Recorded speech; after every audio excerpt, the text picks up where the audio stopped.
Welcome to the Shepherd Podcast. I'm Pastor Chris Kennedy. Thank you for joining us today. The podcast is an opportunity to help you get to know some people connected with the ministry of Shepherd of the Hills or with the Lutheran Church in San Antonio, and to tell you about some things happening in ministry, but also just to give you some insight into some of the really great people who are connected to our ministry. And today I'm really pleased to introduce to you Andrew Eickstead. Andrew, welcome to the podcast. Thank you. Nice to be here. The second Eickstead that we've had on the podcast, your dad, and now getting to visit with you. And I was even thinking in preparing for today, it was a few years ago that I came over to LHS and you and I had a conversation about leadership and thoughts about ministry, and I really enjoyed that. So looking forward to this conversation as well. Thank you. Yeah. Now, there's a number of things we want to cover. We want to talk about what you do at Lutheran High School. Also want to talk about your background here at Shepherd of the Hills. Your life, especially the early years of your life, were very much intertwined with the history of this place. Yes. And so you'll have some great things to share with us there. But let's start out by talking about Lutheran High and what do you do there? We were talking before we started filming about you wear many different hats. Yes. So can you tell us about some of the hats you wear at Lutheran High? Sure. Hopefully what all of us do at Lutheran High School is, lead our 14 to 18-year-old kids into a relationship with Christ that will sustain them, especially through college years when kids tend to sometimes walk away from the church and find other things to do. And so one of the most satisfying things is looking at kids on social media and seeing that they have continued a connection with the church or found a new connection with the church and certainly with Christ. And so that's the first thing that we do. And then, how do we do that? Well, I do vice principal things. I do teaching English and a class called Digital Media, help coach our robotics team, actually 2 teams, 1 boys team, 1 girls team, and then coach baseball as well. And some of the really cool things is watching how all those things come together. So our other robotics coach has a passion for getting girls involved with robotics, and our Spanish teacher has a passion for mission work. And so she was taking folks to Puerto Rico and then Guatemala, and then Mr. Schutze, our robotics coach, said, well, could we do a robot clinic down there? And so we went down and did service, but then they also taught kids, took Lego robot kits, and actually started a robotics team down in Guatemala. Really? at the Lutheran school and church down there. And so to me, that's one of the best things that Lutheran High does is all of our kids, right, our robot kids are also cheerleaders and basketball players and baseball players and student council members. And so when you have a project that involves one group, it kind of naturally involves all the groups, and finding out how each group can get in and be a part of that. And then, what we do is just stand back and watch what the kids do, which is, and kind of guide them, to good paths. So vice principal, robotics, you do some other teaching and coaching as well. Yes. What are some of the classes you teach? So I teach our sophomore English classes and then our junior and senior AP classes. So classes for college credit and digging into more deep, difficult literature sometimes and getting them ready for the AP test and getting them ready for college.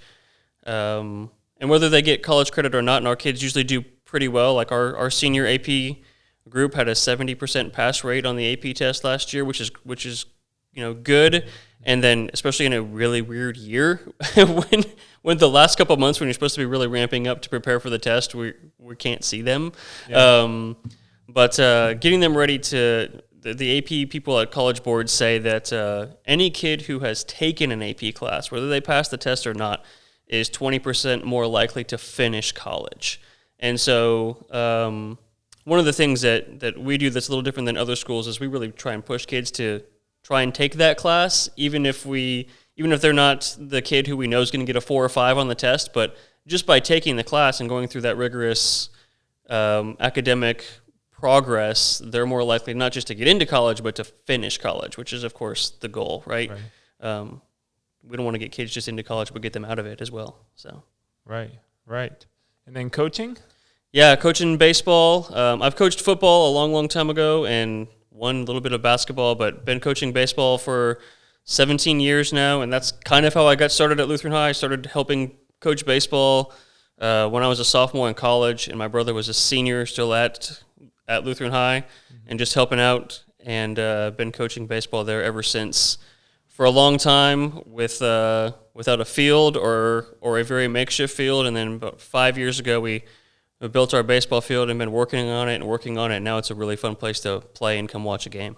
Yeah, the baseball field has really come along, and it's very nice. Yeah, just last spring we put up batting cages on both sides and real bullpens, and the field is green with grass, and most of the rocks, hundreds and hundreds of 5-gallon buckets worth of rocks have been toted off of the field over the course of the 5 years, and it's really looking good right now. So we're excited about that.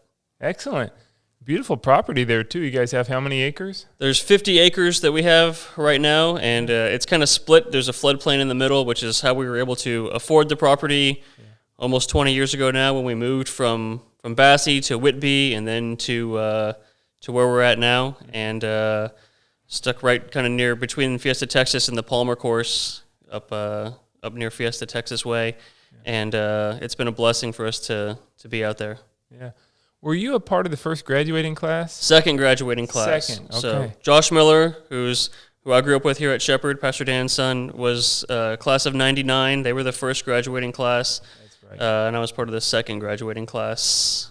Yeah, class of 2000. Yeah, so yeah. It's been a while now. Same here, class of 2000. Yeah. So you've seen things come along. Well, you've been on staff at LHS for how long? This is my 17th year teaching at Lutheran High, yeah. 17th year. Yeah. Wow. It's weird because when I was first on staff, I was the youngest person on staff for, 8 or 9 years probably. And now I'm like on the older end of the spectrum. You're the wise old sage now. I don't know if I'm wise, but I've been there. I'm at least the person, so Mr. Becker is still there, who's a member here, and Mr. Beedinger, who's also a member at Shepherd of the Hills. Mr. Becker, I remember going to, when Mr. Becker came down to visit, he was one of the first people to be a teacher at Lutheran High, part of the original staff, and I remember I was in the 7th grade when my parents and our family took he and Mrs. Becker out to dinner as they were interviewing here. So wow. Yeah, I was a 7th grader. That would have been 1995, I guess, 94, 95, depending upon if it was December or January. I don't remember what time of year it was. Yeah. So how does it feel thinking about, the early days being one of the young guys and now having several people on staff who are younger than you are and you have some experience? Can you contrast what it felt like then versus what it feels like now? Well, it's more fun to be on this side of it, I would say. At least I feel like I'm not drowning all the time. Those first 3 years of teaching, my first year you're like just survival mode, right? And then your second year, you think, I have all this stuff that I can use. Then you go back to use the lessons, and you're like, you know what? Maybe that's not the lesson that I want to use or the way I'm going to teach it again. Right. And so it was about year 5 before I felt like, okay, I know what I'm doing now, and I'm pretty confident in the things that I can do. And so we have a new staff member who's doing a great job, but he's going through some of that right now, and he's actually a former student of mine. Andrew Ensenberger is doing director of admission stuff for us, but also teaching some other English classes. Yeah. He just finished up at TCU and got a full ride to go there from Lutheran High, so we had the opportunity to call him back, and he's doing a great job, but I know that he wants everything to be perfect for every lesson, and I keep telling him, it's not going to be perfect, do it as good as you can, and you'll learn from it, and it'll be better next year, but it's nice to be able to walk in, and I had several very good teachers who would help me I would come to them with an idea, and instead of saying no, that's a horrible idea, please don't do that, they would go, what if you tried it this way? And kind of gently push me in the direction of, yes, I like your enthusiasm, but try it this way instead. Yeah. So it's nice to have those mentors, and then hopefully I'm helping Andrew and some other folks do those kind of same things where pushing them in the right directions, because that youthful energy is great, but sometimes it leads us down paths that are not as efficient as we want them to be. Yeah, that makes sense. I think we've all been there, early years, and as we progress, we learn better ways to do things. You said more efficient. You used the word drowning. You felt like in the early years you were drowning, and now you're able to balance many things, not just at Lutheran High, but as a dad as well, and your kids are involved in sports and activities. So there's a lot going on in life. I'm thinking that for some of our viewers and our listeners, maybe some of them feel like they're drowning, like they just have so many balls they're trying to juggle at one time. Can you share any ideas or tips on what helps you to balance a lot of different things without drowning? Yeah, I was listening to, so Kerry Newhoff I think he's a pastor up in Canada. He has a podcast that's great, and right as COVID hit, he was interviewing kind of a slew of people who I listened to. He had Dr. Henry Cloud on there, and Patrick Lencioni on there, and people who I've listened to and read a bunch, and then this one podcast, and it was like this, I don't even remember the guy's name, but he was in his 80s, and he had been a pastor, and it was his kind of 5 rules for life, and one of them he was talking about how do you balance, right? And he was talking about, okay, it's, faith and family and your job, but how does that work when your job has to do with ministry, and that, like, does 3 become 1, and how does that work? And he said, after many years, he finally settled on the fact that my family is my ministry, and that has to be the number 1 rule. And so I was like, wow, okay, that's quotable. We'll take that, and try to apply that over especially the last year, and figure out, okay, how do you, you still have to do the work part, and that's also your ministry, but your family has to be the number 1 ministry. Yeah, that's true. I think it's a great takeaway for people is family has to come first. Because if your personal life, if things are really struggling there, it affects your work life too. Right. And also God has entrusted our family to us, and so we want to be good stewards of those wonderful gifts. By the way, I listened to Kerry Newhoff as well. Was that Gordon MacDonald? That sounds right. Yeah. However, I don't listen to Kerry Newhoff as much as I used to because I feel like his episodes keep getting longer and longer. They're like an hour and a half. Yeah. So we'll try not to go an hour and a half. So it helps because I'll put that on while I'm mowing the baseball field, and that's about the time that it takes to mow the baseball field. So there you go. A lot of audiobooks and podcasts while I'm mowing the baseball field. I feel like I'm getting 2 things done at once, which is nice. Yeah. We'll have to talk more about podcasts offline. Let's see which ones you're listening to. I've got a few I've really gotten into lately. Cool. So, thinking about developing the baseball field, and you talked about hauling away all the buckets of rocks. Does that bring back memories of the earlier days at Shepherd? And, there was a lot of, the people on staff, they had to do everything, and the campus didn't always look like it does now. You saw it grow physically, the campus here. Do you remember days of having to pitch in and do some physical labor around here? Days, nights, weekends, all sorts of lessons from that, and not only from me, but from friends. So Josh Cooper graduated with me, and he's teaching here now, and we were kind of right in that mix where Shepherd was kind of growing and exploding right as the time that we were growing, and so there was always construction going on campus like is now. A new building was always going up, and there was always something to be done in the building. And as a student here, I remember some of that. I remember Pastor Dan and my dad and Mo Hinojosa putting the gym floor tile down because there probably wasn't a budget to hire somebody to do that kind of stuff, and so but it had to be done. And so it was 2 or 3 o'clock in the morning, and they're marking out lines and laying down tile, and that was not an unusual occurrence to be going on. And there was always people around to make sure the work got done, whether those were church members, school parents, people on staff. And I remember this building being built. I think my brother was the first 8th grade class that graduated out of the new church, which is not so new anymore. But I remember, I think it was Chris Banwolf, when they dedicated the building, talking about, we have a beautiful building here with a beautiful wood ceiling that, is eventually going to leak. And, eventually the building is going to be replaced by another building. But, the most important thing is not the building that's here, but the ministry that's here. And, even as we were building things, as people were making physical things happen on the campus, that's never been the main thing, which I think is great. It's always been about the kids who are in the school, the people who are in the church, and how do we serve them. And of course, you want to be good stewards of the gifts that God has given you, and the building that's going up there will be a great addition to the ministry at Shepherd of the Hills. But hopefully none of the buildings ever define the ministry, but they just help the ministry go. Yeah, that's well said. It's a setting for the ministry to take place. Right. Right. What was it like growing up with your dad as the principal and your mom as a teacher? It was, I had my mom a little bit. She was a second grade teacher when I was here. She's taught fifth grade and second grade and now teaches pre-K. So they were always around, but it was mostly hanging out in mom's room after school. And had a few run-ins with dad as the principal, but not too many for the most part.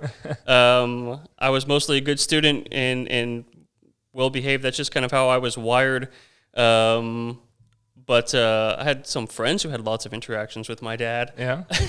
And that was always interesting. It could cause some tension in the classroom or on the basketball court. But for the most part, it was good, and people respected the way that, my dad did things. He was pretty good at what he did, so he was able to not have to make it real awkward for me all the time, which was good. Yeah, that's good.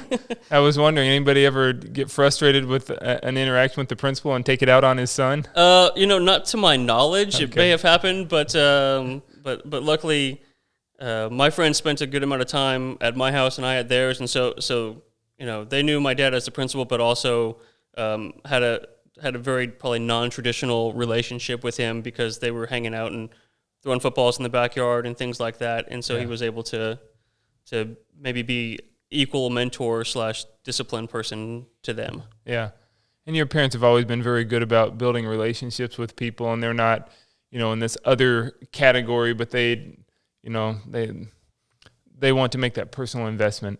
Right. Yeah. Well, tell us, what made you want to be an educator? Was it being around your parents and seeing the joy that they got out of it, or the satisfaction, or just the benefits that come from Lutheran education? Tell us how you went down that path.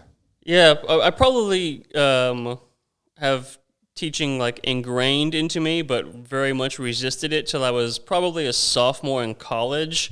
I was definitely on I'm going to do a mechanical engineer pathway.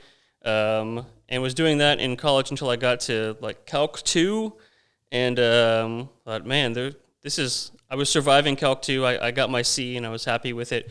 But there was 4 or 5 more math courses that were harder than that, and I was really enjoying this Greek literature class that I was in. So I thought, hey, I could just read books and then talk about them. I could do that. So, and I was doing daycare and coaching here at Shepherd, and I was like, you know what, this working with kids thing gives me a lot more joy than playing with numbers does. So kind of made that switch. I think it was a thing I knew I wanted to do, but didn't want to, follow in the footsteps of mom and dad, or wasn't willing to admit that out loud until I was in college. Yeah. So then kind of switched gears to doing that. And but really, I think I knew that was what I wanted to do because I had been working daycare here, helping Josh Miller coach basketball teams, helping coach the football team at Lutheran High, helping coach the baseball team at Lutheran High. So I had been involved in that and realized, yeah, this is much more kind of how I'm wired and what I get joy out of. Yeah.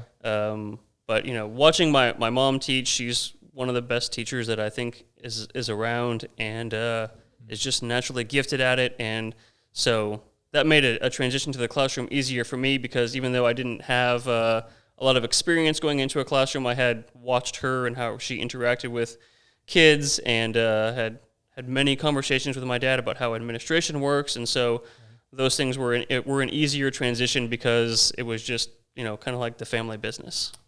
Yeah, it seems like it was a natural move. Yeah. So what was your journey to get to the point you're at LHS? College, where'd you go? What was your major? How did you end up being brought on at the high school? Yeah, I went to UTSA.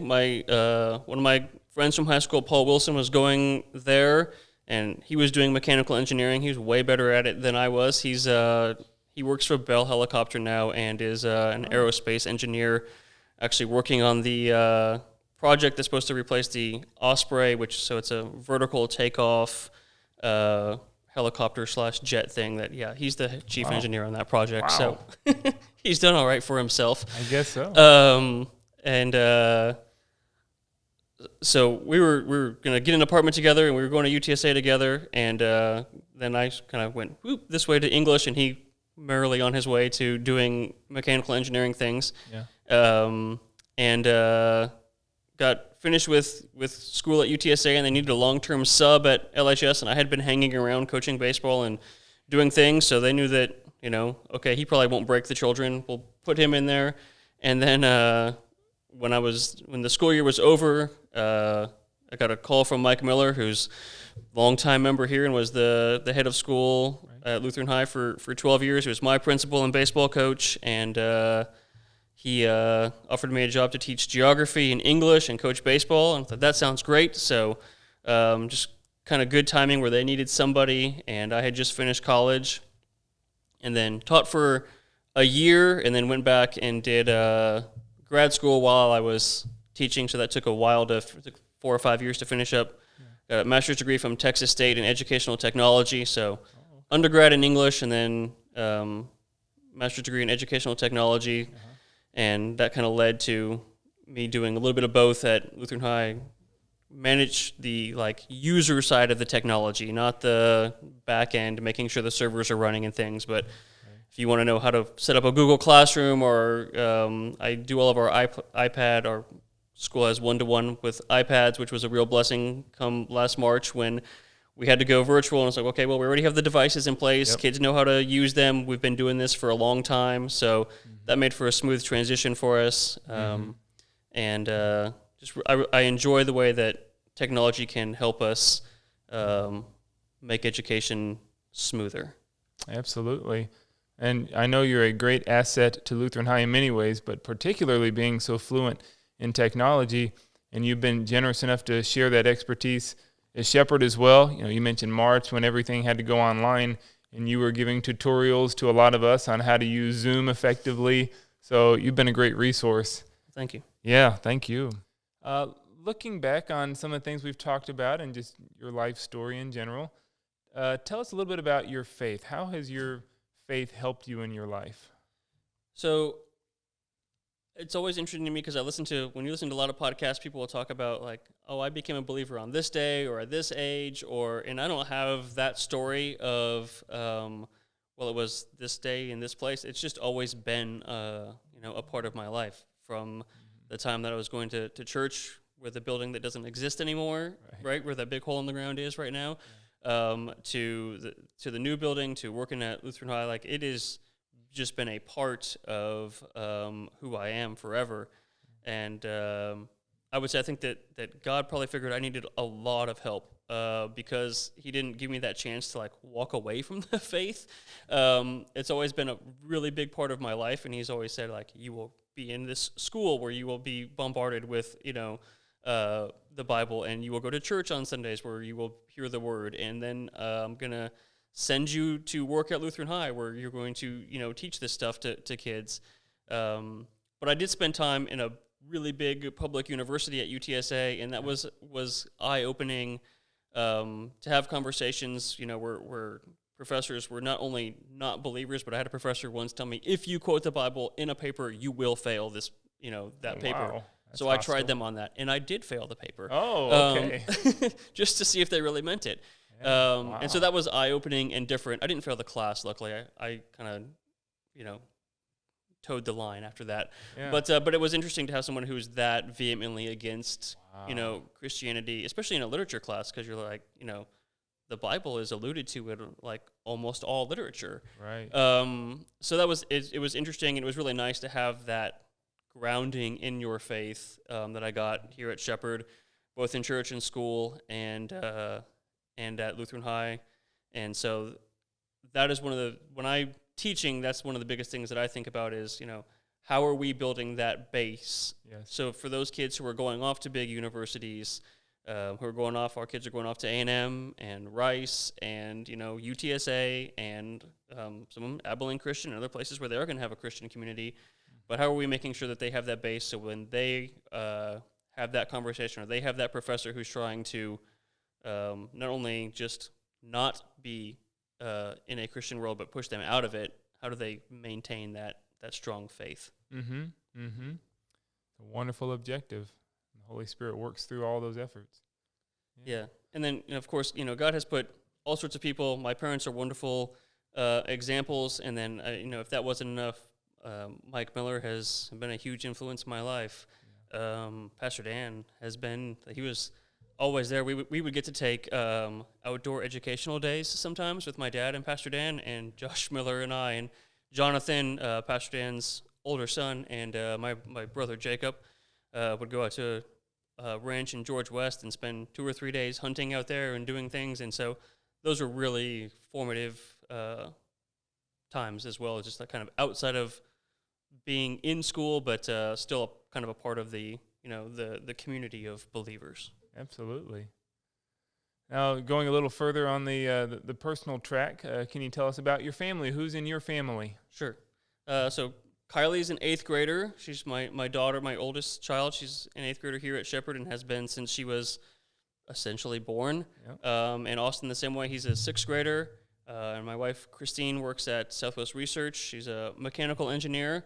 Oh, okay. You did get mechanical engineering in yes, the family. So yes, that still, she was better at math than I am by far, and went to a way harder school. She graduated from Georgia Tech, so they're usually like the number 2 or 3 engineering school in the country. Oh, wow.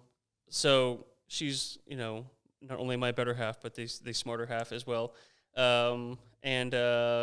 Getting ready for Kylie to transition to high school at Lutheran High, so that'll be interesting. Wow. And she probably won't have to have me as a teacher for at least a little while, because she'll get Mr. Ensenberger as her freshman English teacher. Yeah. And then it's the balance of volleyball and basketball and baseball all going on at once right now. And all sorts of fun things that are, like you said earlier, trying to balance making sure that they get to practices and I get to their games, and still have to coach baseball and make sure that robots do what they're supposed to, and do all those juggling acts.